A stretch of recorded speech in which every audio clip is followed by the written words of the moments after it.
Good afternoon and welcome. My name is Tom Carpenter and I'm the CTO here at CWNP. So we're going to go ahead and get started today with this topic, which is a foundations topic. However, these foundational concepts are absolutely essential to implementing an effective wireless LAN.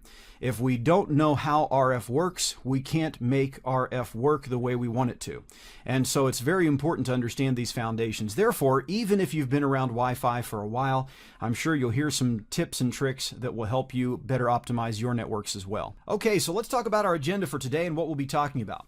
First of all, we're going to be looking at RF basics. So before we get into the 5 RF fundamentals, I do want to review some basics with you to make sure you have the terminology down.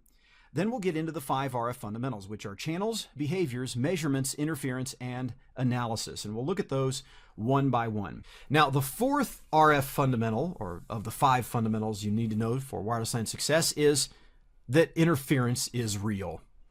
RF interference occurs when an external modulated or unmodulated influence affects the ability of an RF receiver to interpret a data signal. This is important because higher data rates use more complex waveforms. And because they're more complex, it's more susceptible to error. So we see here on the screen an example of a constellation chart, it's called, for 64 QAM. And that's quadrature amplitude modulation. Now, this is not even the highest data rate modulation. We have 256 QAM now in 802.11 AC, and we're going to go higher in the future.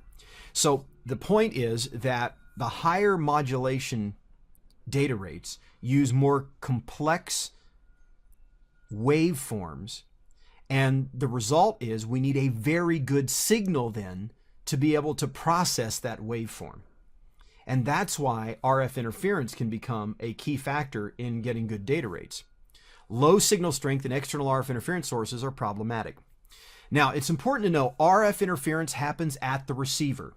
It doesn't happen at the transmitter or in between the transmitter and the receiver. That is to say, if I'm sending a signal on channel 1 in 2.4 gigahertz to a receiver that's 200 meters away, and in the middle there's another network on 2.4 gigahertz, but it has very weak signal strength, that network is not going to interfere with my signal. It's going to go right on ahead and pass through. So the point is that interference happens at the receiver, and that's where you need to look for it. Now, low duty cycle interference can often be tolerated. Low duty cycle interference means the interference is not existing, say 40, 50, 60, 70% of the time on the medium. It just comes up maybe 5 to 20% of the time.